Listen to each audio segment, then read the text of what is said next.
క్షీరాబ్ది ద్వాదశి క్షీరసాగర మదనంలోని ఆంతర్యం. క్షీరాబ్ది ద్వాదశి నాడు తులసి కోటలో విష్ణుమూర్తి రూపాన్ని ఉసిరికాయతో కూడిన ఉసిరి కొమ్మను ఉంచి ఓం శ్రీ తులసీదాత్రి సహిత లక్ష్మీనారాయణ స్వామినే నమః అన్న మంత్రాన్ని జోడిస్తూ దీపారాధన, సంకల్పం, కలశ పూజ, షోడశోపచార పూజ వంటి పూజా విధినంతటినీ చేసి ధూపదీప నైవేద్యాలను సమర్పించి విష్ణుమూర్తిని కొలుచుకుంటారు భక్తులు. ఈ రోజున దీపాన్ని వెలిగించిన వారికి ఏడాది పొడవునా దీపాన్ని వెలిగించిన ఫలితం దక్కుతుందని చెబుతారు. ఇక ఈరోజు దీపదానం చేసిన వారికి జన్మజన్మాల పాపాలని దహించుకుపోతాయని కార్తీక పురాణం చెబుతోంది. హైందవులు తులసికి, ఉసిరికి ఎందుకంత ప్రాముఖ్యతను ఇచ్చారో చెప్పేందుకు ఆధ్యాత్మికమైన, ఆరోగ్యపరమైన కారణాలు అనేకం కనిపిస్తాయి. ఇక క్షీరసాగర మదనాన్ని పరిశీలిస్తే ఆధ్యాత్మిక రహస్యాలు అనేకం గోచరిస్తాయి.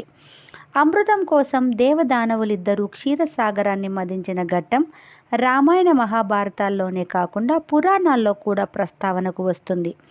అలా సాగర మదనం ద్వారా వచ్చిన అమృతాన్ని పంచుకోవాలన్నది దేవదానవుల నియమం. అందుకోసం నాగరాజైన వాసుకిని తాడుగాను, మందర పర్వతాన్ని కవ్వంగాను ఉపయోగించాలనుకుంటారు దేవదానవులు.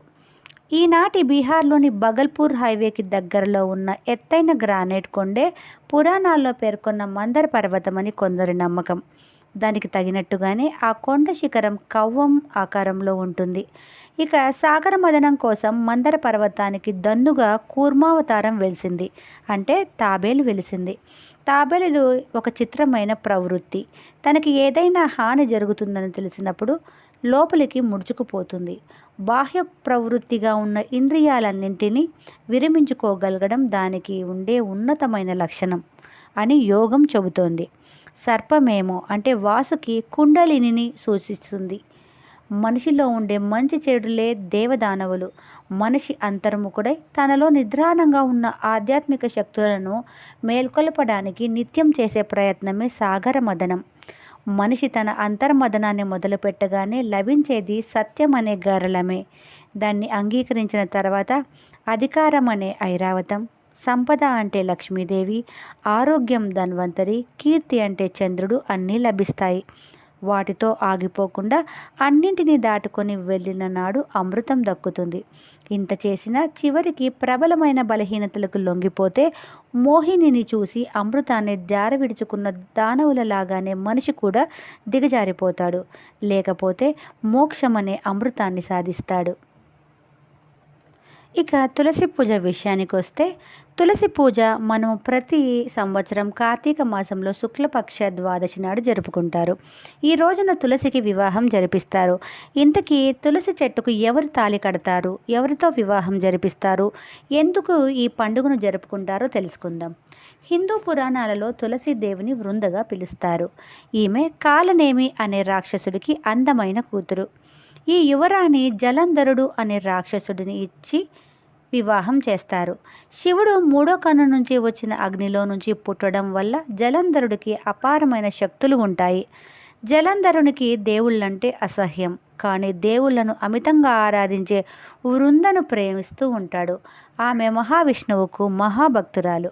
ఆ యువరాణితో పెళ్లి తర్వాత ఆమె భక్తి, పతివ్రతను జలంధరుడికి మరింత శక్తి పెరిగిపోతుంది.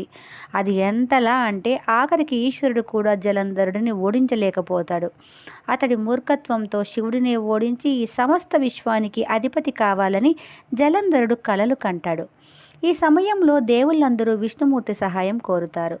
విష్ణుమూర్తి వృంద తన భక్తురాలు కావటంతో ఆమెకు జరగబోయే అన్యాయం వల్ల సందిగ్ధంలో పడతాడు. కానీ జలంధరుడు వల్ల జరిగే నష్టం గుర్తించిన విష్ణువు ఓ మాయ చేయాలని నిర్ణయించుకుంటాడు. పరమశివునితో జలంధరుడు యుద్ధంలో ఉండగా జలంధరుని రూపంలో విష్ణువు వృంద వద్దకు వెళ్తాడు. ఆమె విష్ణువును గుర్తుపట్టలేక అతడే జలంధరుడు అని భావిస్తుంది. జలంధరుని రూపంలో ఉన్న విష్ణువు ఆమెను తాకగానే అతను తన భర్త కాదని గ్రహిస్తుంది. దీంతో ఆమె పతివ్రత నిష్ట భగ్నం అవుతుంది. వెంటనే జలంధరుడు బలహీనుడవుతాడు. అంతలోనే నిజం తెలుసుకున్న ఆమె మహావిష్ణువు నిజ రూపాన్ని కోరుతుంది. ఆమె తను పూజించిన దేవుడే తనను మాయ చేశాడని తెలుసుకొని బాధపడుతుంది.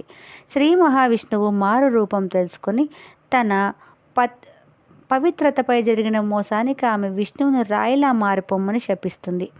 విష్ణువు ఆమె శాపాన్ని అంగీకరించి గండకీ నది వద్ద శాలిగ్రామశిలగా మారతాడు. ఆ తర్వాత జలంధరుడు పరమశివుని చేతిలో హతుడవుతాడు. దీంతో ఆమె బాధపడుతూ తన జీవితాన్ని కూడా ముగించాలి అనుకుంటుంది. మహావిష్ణువు భార్య లక్ష్మీదేవి జలంధరుడి భార్యతో తన మాటలను వెనక్కి తీసుకొని శాపం ప్రభావాన్ని ఆపమని కోరుతుంది. అప్పుడు ఆమె తన శాపాన్ని వెనక్కి తీసుకుంటుంది. అయితే విష్ణువు శాలిగ్రామ రూపాన్ని వివాహం చేసుకున్న తర్వాత ఈ శాపం అంతమవుతుందని చెబుతుంది. దీని తర్వాత ఆమె సతీ సహగమనం చేస్తుంది. ఆమె దేహం పూర్తిగా కాలిపోయిన తర్వాత ఆమె బూడిద నుంచి తులసి మొక్క పుట్టిందని పురాణాలు చెబుతున్నాయి. అలా బూడిద నుండి పుట్టిన తులసి మొక్కకు క్షీరాబ్ది ద్వాదశిగా పిలుచుకునే తులసి పండుగ రోజున సాయంత్రం వేళలో తులసి మొక్క దగ్గర దాత్రి అంటే ఉసిరి మొక్కను ఉంచి విష్ణుమూర్తికి పూజలు చేస్తారు. అలాగే 12 లేదా 16 లేదా 21 దీపాలను వెలిగించి ప్రత్యేకంగా పూజలు చేస్తారు. వీటినే ద్వాదశ దీపాలు అంటారు. ఆ రోజున ప్రతి ఇంట దీపాల కాంతులతో వెలుగులు విరాజిల్లుతాయి. తులసి మొక్కను గౌరీదేవిగా, ఉసిరి మొక్కను శ్రీ మహావిష్ణువుగా పూజించి గౌరీ పూజ చేస్తారు. ఇలా చేస్తే ఆర్థిక బాధలు తొలగి సర్వసంపదలు కలుగుతాయి అంటారు. కార్తీక మాసంలో ఉసిరి తులసి పూజ చేస్తే ఎంతో పుణ్యఫలం కూడా లభిస్తుంది. తులసి పూజా విధానానికి వస్తే తులసి చెట్టును లేదా తులసి మొక్కను తీసుకొని చిన్న మండపంలా ఏర్పాటు చేసుకొని మండపం చుట్టూ ఎర్రటి చీరను కట్టాలి. లేదంటే తులసి మొక్కను నేరుగా ఎర్రటి వస్త్రంతో చుట్టవచ్చు. ఆ తర్వాత తులసి కొమ్మలకు ఎర్రటి గాజులు వేసి అలంకరించాలి. విఘ్నేశ్వరుడు ఇతర దేవతలకు ప్రార్థనలు చేసి అప్పుడు శాలిగ్రామమును కూడా ఆరాధించాలి. తులసి చెట్టు దగ్గర కొబ్బరికాయ, చక్కెర బొమ్మలు, 5 రకాల పండ్లను ఉంచాలి. అనంతరం హారతి ఇచ్చి తులసి శాలగ్రామంను జపిస్తూ ప్రార్థించాలి. అసలు ఈ పండుగ ప్రాముఖ్యతకు వస్తే తులసికి వివాహం చేయడం వల్ల వివాహ జీవితంలో కష్టాల నుంచి ప్రయోజనం పొందవచ్చు. అలాగే పెళ్లి చేసుకోవడంలో సమస్యలు ఎదుర్కొంటున్న వ్యక్తులు ఈ తులసి పూజను చేస్తే వారికి పరిష్కారం లభిస్తుందని పురాణాలు చెబుతున్నాయి. ఈ పండుగ వివాహ సంబంధిత సమస్యలను తొలగిస్తుందని చెబుతారు. కార్తీక మాసంలో మహాలక్ష్మి స్వరూపమైన తులసి చెట్టును పూజిస్తారు. ఉసిరి చెట్టును నారాయణుడిగా, తులసి చెట్టును లక్ష్మీదేవిగా భావించి పూజలు నిర్వహిస్తారు. ఈ మాసం విష్ణువుకి అత్యంత ఇష్టమైన మాసం కావడంతో ఈ మాసంలో విష్ణువును, లక్ష్మీదేవిని ప్రసన్నం చేసుకోవడం కోసం పూజలు నిర్వహిస్తారు. తులసి యొక్క మూలంలో సర్వతీర్థాలు, మధ్య భాగంలో సమస్త దేవతలు, తులసి మొక్క పైభాగంలో సర్వ వేదాలతో కొలువై ఉన్న లక్ష్మీదేవి ఉంటారు. అందుకే కార్తీక మాసంలో తులసి పూజ చేస్తే సకల దేవతలను పూజించినట్లే అని పండితులు చెబుతున్నారు. స్వస్తి. సర్వే జన సుఖినో భవంతు.